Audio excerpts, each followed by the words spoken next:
ogone Nyasaye maduong' erokamano momiyo ang'wono mondo ayudra ka kendo. En mor ne chunya nikech Jehova timona ng'wono mondo ayudra ka. Walamo. Wago erokamano tinende machal kod ma uro maler kendo mang'won nikech isetimo ma mondo nyingi musiko yud duong'. Teko ni kod nyalo ni Ruoth bende mondo siki. Eri an kaka giri mar tich. Rabi Osana Jaloyo wuod Jehova. Dwaro ni mondo timre e nying Yesu Kristo ma Nazareth. Amen. Chunya dwaro mondo asom kodi muma. Abiro somo mumbe ariyo kama to tindo tindo. Adwaro somo Zaburi 56 matinda 8. Tasomo Zaburi 59 matinda 6. Mathin kabisa. To bang'e Roho Maler biro konya kodi. Kaw muma mondo wasom nikech awinjo ka Nyasaye dwa timo gimoro kawuono e chokruogni. Ang'eyo Nyasaye mawuoyo kuome. Ang'eyo. Zaburi 56 matinda 8 wacho ni ing'eyo chandruokna duto kendo isendikogi e kitapi, pi wang'a bende isekano. Chieng' maywak ni to wasika noringi kendo ang'eyo ni Nyasaye ema konya. Zaburi 59 matinda 6 wacho ni giduogo godhiambo ka giluorore dala ka gigiyo ka guogi. Walemo kendo. Wago erokamano Nyasaye nikech mumbe ariyo mimiyowa, Zaburi 56 verse 8 kod Zaburi 59 matinda 6. An kaka an ine mimia yo mowinja lu kod weche midwaro mondo awachi nikech ka ionge an ok anyal.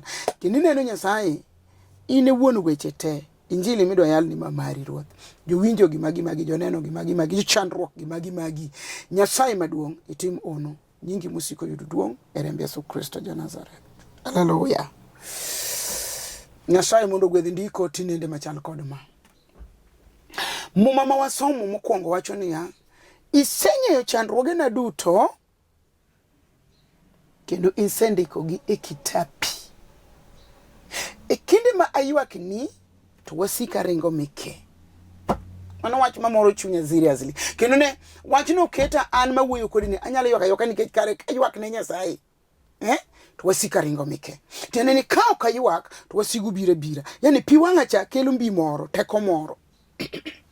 Koro muma wacho ing'eyo chandruokna duto kendo isendikogi e kitapi, pi wang'a bende isekano. Chieng' maywak ni to wasika ringo kendo ang'eyo Nyasaye kendo ang'eyo ni Nyasaye ema konya. Adwa ni ng'e chandruok ma in go nok mari. Mano gima jachien orwako kuomi gi thuon.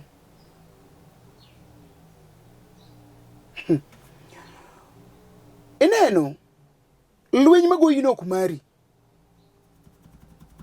Ajuoga midhi nino we chandi nikech ndiko wacho ni ing'eyo chandruogena duto.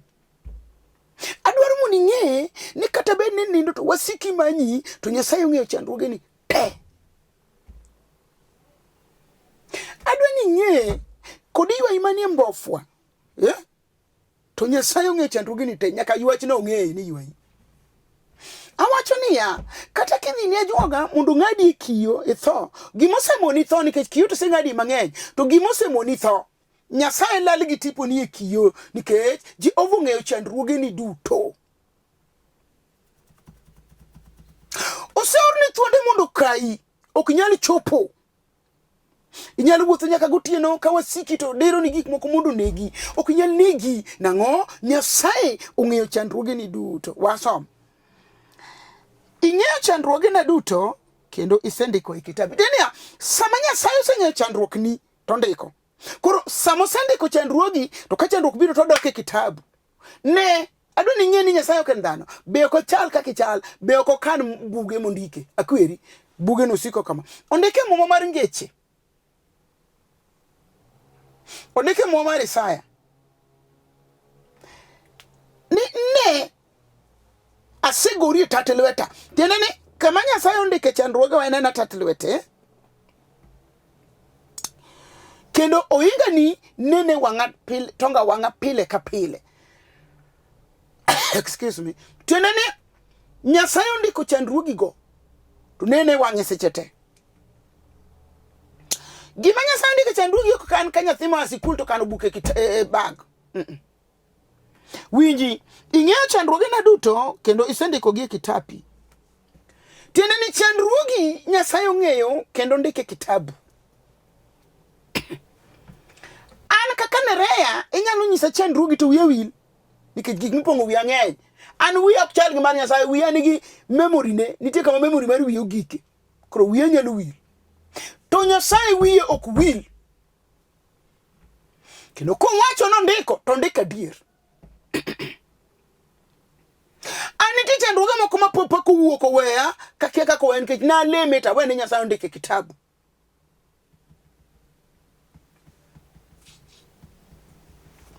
Koro kane tiri chandruoge moro nyis Nyasaye sani odhi ndike kitabu kendo ng'eyo chandruoge ni duto. Awacho niya, kata nitie gimoro ma ng'ato laro kodi maonge tiende, ano laro kodi to ng'e maber ni gino to giri ochandori, nyis Nyasaye odhi ndike kitabu. Kane tie gimoro mosesandi, kodi moro mosesandi, ng'uti moro mosesandi, wengeni moko mosesandi, wiyi mosesandi, ya fuoni mosesandi, awacho ni niya, kane tie gimoro machandi, to mawacho ni ng'eyo chandruogena duto kendo isendikogi e kitapi. Mi Nyasaye chandruogno be chandri giting'o gimok mari, mano ok mari, mano ewi ting'o. Mi Nyasaye oting' sani. Andika wacho pi wang'a bende isekano. Tiende niya, sama mi Nyasaye gigi weting'o kabuk ni e kaw. Emiye through pi wang'i. Jehova, Nyasaye nena akelo chandruogeni. Muma wacho ni seng'eyo chandruogena duto kendo ndikogi kitabu to pi wang'a bende isekano. E ndalo ma ywakni to wasika ringo meke. Tiende karo winjo wanyis Nyasaye chandruogewa ka waywakne mondo wasik waringi mondo wasigu nyalo ringo maweyi adier. Making'iyo koni to kiyudi nikech ywakni Nyasaye osemiyo wasigo ke. Ondike muma mar wuok ni undo koro limona ling'ati nikech an Jehova masekalo abiro kedonu, un koro kik ukedi. Tiende ni kichiwo chandruogi ne Nyasaye miywak to wasiki ringo tiende Nyasaye okawo lweny no kedo. In ko ling'aling' isemiye lweny koro okedi, werokni wadonjo ok ibi konyo Nyasaye tich. Miya mondo en mokedni, Ruodhwa nigi teko mar kedo. Obiro kedoni. Nyasaye ma Nyasacha ajabu jaloyo, jal maseneno. We wachni ondike muma giduto ondike ni giduogo godhiambo kendo giluorore dala ka gigiyo kaguogi. Chandruoge maduogo maluorore ka giyo kaguogi go wan kod time saber wabiro miyo gi Nyasaye sani to ok gini duog kendo, ok gini duogi. Ubed nyithindo manyotho giluorore dala ka guogi ni nyithindo tho raoi ok tho. Ubed sigede manyochwero iyi giluorore dala ka gigiyo ka guogi ok chak chweri. Ubed ni pipe magolo ni oko matino dinore ichandori mido kana ni ywagi. Gima miyo giduog ka giluorore ka guogi gigiyo ka guogi ka giluorore kawuono wamiyo gi Nyasaye ok chak dinore kendo. Nyathi ma pok iyudo mamiyo jachindugo iri luorore ka guokni iyudo ok gichagi gi kendo ka giluoro dala. Nikech ndiko wacho iseng'eyo chandruogena duto kendo isendikogi e kitapi. Pi wang'a bende isekano. E ndalo ma ywakni to wasika ringo meke. Mana adier makende. An janeno kuom wach ma muma wacho. Muma kal muma be ok riambi. Kata obedo ni gidiyo ka guogi to chon kod gi Nyasaye sani ing'eyo chandruogena duto. Nyasaye mondo ne chandruogi joma mokalo nyawane kanisa. To ndalo moko mama moro mwalemo wono kelo na report kaka jirani yanyi nikech onge nyathi. Adwani winjo wach ni mondo ing'eni nitiere wach ma kitero ni Nyasaye to ng'eyo kendo ndike kitape to kiywak to wasiki maringo mike. Koro kata ka gidoni giduogi ka gigiyo ka guogi to Nyasaye osetiekogi. E kama mama ni nokel na chandruoge oyuda e laro oko adonje kanisa chaka wuok matin to kona ni po anyalo yudi oko bishop adwari to kuni rai to noyudo ka ji dwara mang'eny kabisa chieng'no kora akawo koma bet kamoro kora tie gi ng'ani bi atie gi ng'ani mano to ng'eni pok ochako lemo atie ka tie kod gi chandruoge go kapok wadonje church mani la roko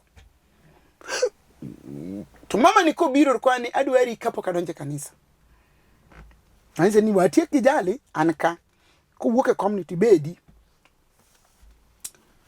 to pimona koni ai sacho malamo knwe ni jirani yanye ni jirani ni gich koro ngudho ne olawo koni nyathina ni dwaro mana chapat nyathina dwaro mana chips nyathima ni ich dwaro kuro jogi nyiere to ngudho ne olawo kai to yuak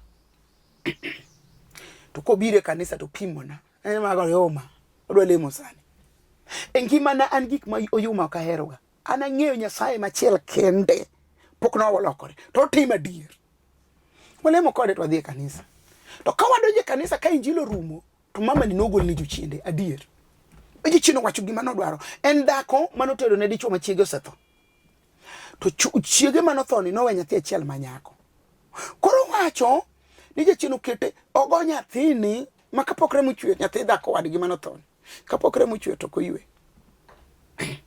Iseng'eyo chandruokna duto kendo isendikogi kitapi ikinde maywakni isekano pi wang'a ikinde maywakni to wasika ringo mike kata obedo ni giduogo godhiambo ka gigiyo ka guogi giluoro dala to nitiere Nyasaye ma koseng'eyo chandruogi monde ke kitape mokano pi wang'i make ywak to wasiguke ibiro winjo ka Nyasaye timo adier chieng' mondo be janeno koro chieng'ni wagone jachien manyike cho wuoyo ane madwano go nyathini nikech abiro omo ga nyathini to kodwar koro adwano nege bende an ema tame ni okonyuol okobi nyuol to kata joma yanyego ane ma ora donje chuny gi takono ayanye ne wuoyo gi jachien ne wuoyo gi jachien kaka waja ywagra wajoma war joma ng'eyo diere mar Nyasaye wanyini kaka jachien winjo wach Nyasaye ma wan go jachien wuoyo mwacho gige ma jachien go riti ndalo dhi kabisa ndalo dhi madirom jumbe 4 uduoge kanisa ok ni jumbe 4 go ko biro ga bira lakini koro kwa rom chandroge cha Nyasaye wacho kode mwaselemu mwagolo jachien to kano gik juma manyoro Jumapili to okanene kanisa ani kanisa wa kanga to ko biro musi to kifweny ni entie to kugi kutieno to gochona kogi kutich gokinyi to gocho akoni ai ang'o momiyo tindi nokibile machaka chakadha straight away kon bishop dong nyoro nana kanisa ne okinena to chini hapana ani okaneni koka wiya ywayo ni naneno nyathine cha kowuothe dierje kon korare ndreni ke adiero loya gibura to kon ange wach madwa wachoni wachna okoni kare Nyasaye nitie ai Nyasaye tiyo Muma wacho ni ing'eyo chandruokna duto kendo isendikogi kitapi pi wang'a bende isekano chieng' maywakni to wasika noringi koro nitiere chandruok makimiyo Nyasaye mama ni nokelo chandruok ne ir Nyasaye ok Nereah to nokele ir Nyasaye kokalo kuoma to ne walemo kode kapok jodhe kanisa to wachako lemo ne kanisa majo chiendo wuok apako rabi wuod Nyasaye osana manwar ratego chiero lotho wuod Meri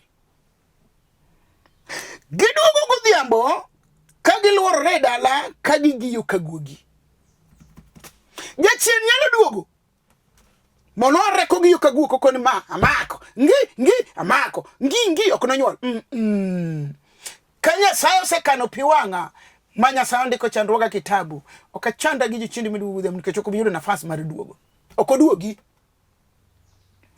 to nyathi manyakoni wachana bishop ni Esamanyi chung kanyo seland weche temo se yala chiwo mara chiel kwa pargi sadaka and all the rest to sami chung mite mi yalo to migo gani hallelujah apako Yesu jana saret nano mama no pimona to kaki go hallelujah no to gimoro teko moro wuok kuomi to donjo yeto otucho ya winjo nyaka ye gimoro donjo ni kaka chalo gimo ng'ato yeto yecho mor gi Nyasaye makane chandruogewa mandike kitape Nyasaye makano pi wang'wa maka waywak to wasikwa rengo mike amor gi Nyasachano kendo ne kata kayalo kata awinjo ka wachno awinjo ka Nyasaye nigi teko obiro timo nyaka mapok otimore mane ng'adi bura ne ok nyalre biro nyalore kawuono kuom nying Yesu Kristo ma Nazareth. Nyasaye man gi teko biro timo sani kuom teko mar msalaba Kalvari.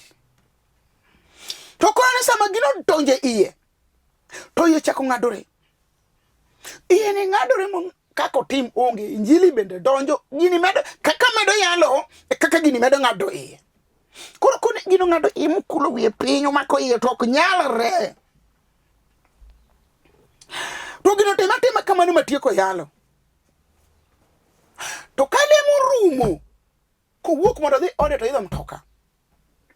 Gini chame mitoka kama wiye ok ti. Okona ni weni ng'ama muoch kayo dono mula gik mo yani gini nege. Odhi ot temo no nindi ok onyal nindo. Ing'eyo chandruogena duto. Kendo isendike kitapi. Pi wang'a bende isekano. Chieng' ma ywakni to wasika no ringi meke. Kare ywakni Nyasaye nyalo timo hono. Koro kodhi ot temo no nindi gino tame. Ringo dhi echo. Kodhi echo to golo gimore e gimoro wuok e moluar e cho. Wacho ni sama gini no luar to muche rumo to gore piny echo. To wacho ni Nyasaye gi iye kucho ni ruoth miya muya matin achop oda to gwaro to dhi ot. To kaw sime to gocho ne landlady gi dak go. To landlady dhi to bende idwaro ang'o sani. To kone wadhi ane cho. To gidhi e cho. To wacho ni Nyasaye notimo hono moro. Onge ng'ama nochako dhi e cho bang'e nyaka odok. To ochune mondo kaw lwete ka Nyasaye timo ono tikia kata kanyo en cho. Ikia Nyasaye katimo ono to kata ime chuny barabara tikia. Winji Nyasaye katimo ono kata ine dier ji tikia. Nyasaye matimo ono. To dio son lwete cho to golo gire cha. To keto oko. Koro ging'iyo gi landlady ginang'o gimo wuok in ginang'o. To landlady chako luongo nyako machielo. Ing'eyo chandruogena duto kendo indikogi kitapi. Pi wang'a bende isekano. Chieng' ma ywakni to wasika ringo. Giduogo godhiambo kendo giloro ne dala ka gigiyo kaguogi. Mano wach makik chandi. Gima mono chandi ni be Nyasaye ong'eyo chandruogi bende ndike kitape to pi wang'i bende osekano. Nikech wan gi jolemo moko, wan gi chandruok moko moywak kamere mo ewe to ko ywak ne Nyasaye. Sami ywak ne Nyasaye to Nyasaye kano pi wang'i to chieng' migo ywakno to wasiki ringo mike. To koluongo nyako machielo to kobiro bololo ma growth. Okang'eyo ni nyako nong'era ni gino growth akia. To wacho ni gino tek makata ka ging'ado gi palo to kiera. To nyako no penye na penji ang'o mogolo growth i. Growth owuok nade ka ok oteri operation ka ok oyangi munegi mapacho dhi ma jogo dado growth owuok nade. To koni sama ne bishop wayalo ta winjo ka teko moro wuok to donje iyaka. To koro iya ng'adora ng'ada. Kare sama ne idhako ni ng'adore kanisa ni kare Nyasaye dado growth oko. Ono jal manyalo yalo ka chunya ler. Nyasaye matero ng'ato wacha mowuok e dho jatich Nyasaye. Kare momiyo Yesu wacho ni teko te e polo kende piny asemiyou. Wach mowuok e dho jatich Nyasaye wacha. Odhige teko mang'eny. Oting'o laboratory moko. Oting'o teko mag daktari. Wach ing'eyo chandruogena duto. Nisendiko. Nyasaye onik chandruogi kore parne. Pi wang'i mondo chwer mondo wasik ringi. Teko wuok to donjo kuom chandruok. To Nyasaye dado growth sano dado growth. Ai, ukone yo ng'adre. Kagi mwonyo sum. Kare sama ng'ado ya Nyasaye kare dokta. To gima wuoro gi Nyasaye ene dokta mok bari matwangi usi. Mane Nyasaye mano ang'eyo kopuonja kowara. Mane Nyasaye matimo ono otimo instantly. Nyasaye timo ono kanyo okokoni wawa waselemo biro Nyasaye watimo ono kanyo. Kare samani Nyasacha odonjo ge teko mang'eny iye cha, to Nyasaye dado growth kama nyomoke momiyo ayany no rome cha, nikech lamba nyocha dwaro mondo nyuol nyathi an. To Nyasaye dado growth, to dhi onyuolo growth ka nyathi, chalo ng'ama odhi e cho. Hey, we utugo gi Nyasaye, nitiere Nyasaye moro. Nitiere Nyasaye moro, jal mano chiere dir jomotho. Nyasaye mano nego na juoga, Nyasaye mano pudho na nawe, Nyasaye mano mako na jajuok gi jaku. Nyasaye, nitiere Nyasaye moro matima kanyo. En ge teko matimo gimoro amora michomego, michime mikon ruoth ma endiki. Nyasaye ndiko ma. Kata kawuono odhi timo ono kaka nyotimo ne mama cha. To kuna ni mama Bishop Nyasaye duo. Kare nitie Nyasaye manyalo timo ono kuna. Mama Nyasaye timo na ono. Nyasaye timo na ono growth olware wuok e iya growth. Yani wach ma wacho ni nyalo mi bed confused. Samoro doctor koni magi nonsense. Onge gima nonsense. Nikech Nyasaye emochwe gimoro amora. Ibiro kona ni mago bure. Nyasaye ema ka an mawuoyo ni daktari. Ino kichiera dier jomotho. Nitiere Nyasaye manyalo chiero ng'ato. Nochiera. Chiero dhano tek. Un kotho kata udima iye ok chier, to an ruoth nochiera. Onge gima tek manyalo tamo Nyasaye. Kendo Nyasaye ohewo rieko ma in go. Mukona ne kare nitie Nyasaye. Nyasaye golo na growth kakia. Anakia Nyasaye manyalo yango ng'ato ka ene kanisa. Wacha miwinjo teko mar wach. Teko modake i wach. Teko mar wach. Apoyo Rabi Emanueli. Jal molando hali hatari. Nosetieko weche rume musalaba Kalvari. Duto te nyalore ne jok moyie. Akeni be nitie dhako moro kare dichuo moro mokwamo kamoro. Magi moro mako makato tem. Nyaka kinde ma wantieni wan gi ji makata school fees otamore. Nyasaye won fedha gi dhahabu. Nyasaye won account te bengi te. Nyasaye won jomwandu te. Magi ma jomwandu te mwandu onge. Nyasaye wane ge teko unyalo golo order maduong, authority from above. Ma Nyasaye chon ng'ato mechul ni nyithindi fees nikech en gi teko te. Ka Nyasaye nyogolo growth yanga dako chakan bakia no yengo an mawuoyo kodi ma ruoth no tiyo kokalo kuoma ne ok ang'eyo ni Nyasaye timo gino ana yala to teko diro radira wach Nyasaye ngima kendo tiyo obeth malo pala male gangla madhoga ariyo ndiko wacho ni wach Nyasaye chalo kod nyundo to chalo kod mach ma wang'o to tieko wach Jehova Yahweh chalo kod mach. Mi an besa mane mama ni timona neno tawacho niya Nyasaye abing'e ni gino koro buoga nikech ne ok ang'eyo ni ditimre and then ne ok ang'eyo sama notimore even though an mana yalo to ne ok ang'eyo ni gino timore nikech sama Nyasaye tiyo ok onyisi na tiyo otiya kende Nyasaye tiya kende en otiya en Nyasaye no tiya in gima biro nyisi Nyasaye me yalo tiyo neno makoro ji timo ambe koro sama tema nanda kon Nyasaye Nyasacha Nyasaye ni yawa Nyasaye yawa yana chalo ng'aywago Nyasaye yawa Nyasaye yawa Nyasaye tinenia nitie wach maka Nyasaye otimo to nyalo bwogo pachi anka gi Nyasaye nogo kaka nyotimo ne mama cha e kanisa wa makaloleni bet pinye kom orito kum ruodho no orito kum Nyasaye manyatika yani orito kum Dr. Mang'ongo an kalamo ga ne ng'ato batuta kone ga Nyasaye mano wach mawuok e dhoga pile ni Nyasacha ine doctor molo dakteche ine laboratory ine pharmacy ine masinde madongo nikech mag piny ni mach nyalo rumo negi mage kwam to mari masindi bar polo ko kwam pharmacy ni onge yath ma onge morumo mapoko kel laboratory ni gigik moko te nyaka mag piny ni onge go koro kawuono adware ng'ato mawacho niya Nyasaye ni adwari kawuono adwaro mondo tim na Nyasaye riti munikele wach moro mokwamo wach moro momoko wach moro mapek wach moro matek misetemo tok dhi setemo tok nyalre mosichwero piwangi mane ma Nyasaye dwaro sani mayot kikikel Nyasaye dwaro kama ko oyengo semukore medwaro mondo ywa chiende no sani dwaro mondo chak gur sing'enge dwaro ket sing'enge moro Nyasaye dwari in maruth riti. Nyasaye riti sani. Mundi kele gimomokono. Jehova ni kamondo tim sani. Obiro timo ang'e. Nyanene kanisa wa Jumapili. Love konto glory. My shantara bakua. Ribi bobo sinta. Lai my konto. Sana rabi. Jaler wodi Nyasaye. Jal makato yino kisemo kumidolo rikanga. Sipna biro dadi yoke lwet wasigu. Biro pokade nyo chiko rekore tia. Nikech enige teko mare timo mano. Ere dala mokwamono. Ere dhako maleono. Ere dichuo momokono. Awacho ni ere dala makoro onge nyalo.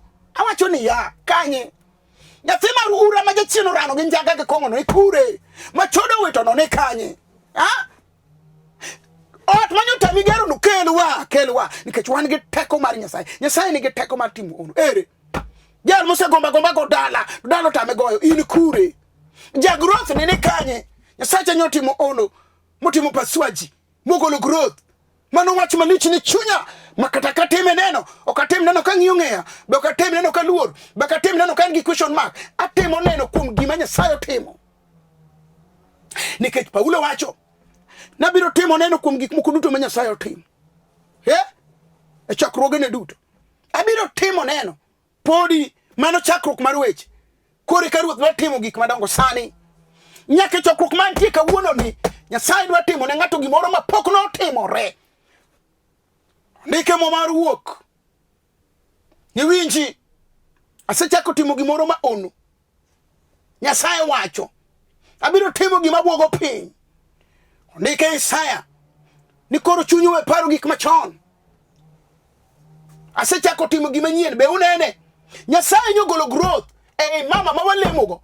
Osechako timo gima nyien. Koro chunyi we paro gik machon. In mimoke gik machon. Bi. Ruoth dwa timo gima nyien sani. Nyasaye dwa timo gima nyien sani. Nyo timo maneno gi wang'a. Masimo gona. Winjo nitiere Nyasaye moro. Bi kuom Nyasaye no. Awinjo kadwa ni walem kodi. To ikri. Nyasaye dwa timo gima nyien sani. Nyasacha nige teko mar timo hapo na hapo. Eno kumede gi pi. Okumede gi dipak. Okumede gi lewni. Nyasacha okumede gi musoma. Nyasaye mondike jo Kolosai. Ni Nyasaye mangima kod kite. Odake Kristo. Tiende ne ringre Kristo. Akelo teko mar Kristo Yesu. Walam kodi iwinjo riworo maler. Nyasaye maratego. Ruodh polo gi piny. Nyasaye ma aneni aseneno gi gik madongo motimo. Ruodhwa mosetimo gik madhano ok nyal timo. Nyaneni Jumapili kitimo igolo growth e dhako. Nyasaye chalo nade? Itiyo nade? Nyasaye itiyo nade? Madhako timo neno kaka igolo growth e ma ok golrega. Live konto glory. Jal mani nyimi ni Nyasaye. Momako TV ni Nyasaye. Mokelo chandruoge ni. Momako chandruoge ni Nyasaye. Timine. Ikelne duoko ratego. Kel duoko siepna. Anabiro siko ka goni saruti nikech gik madongo mitimo. Be goni saruti nyal weda chielo krom. Akiana timi na agoni saruti maromo nade. Jali ni lweti sani. Etemne ono. Nyingi mondo yudu duong. Nyingi Yesu Kristo ma Nazareth. Hallelujah. An mawuoyo kodi an Bishop Nereah Mbewa. Mawuok e kanisa mar Hope for Good in Christ. An nyara sembo kanyikela modak ndhi Warangenya School. Anyar jaduong' manosenindo Rufus Agola Boy. Awuok e piny Karachuonyo ka uma school mar Kandiege West Karachuonyo. Wan gi kanisa ei Kandiege kanyo. E plod japuonjo Diembo. Wan gi kanisa Rakwaro Dhoko Gweno Primary ka jaduong' Johannes Kich Kotira. Wan gi kanisa Mamboleo Kisumu. Bende wantiere gi kanisa Mombasa Mutongwe St. Patrick School. To wan gi kanisa Nairobi Njogu Road Kaloleni Social Hall. Machiegni ka chief, machiegni ka Lolweni Shopping Center. E hall kanyo bia ibiro yuda. Biye yo mucho. Dhodwa ng'iyore gi cho. E hall mar Kaloleni. Lor e City Stadium. Lor e flyover mar City Stadium. Lor Kaloleni Stage. Ibiro yudowa ka wan Kaloleni kanyo. Nyasaye ma ono mondo gwedhi. Kaw namba 0720 40 39 13 07 20 340 39 13. God bless you till we meet again. Hallelujah.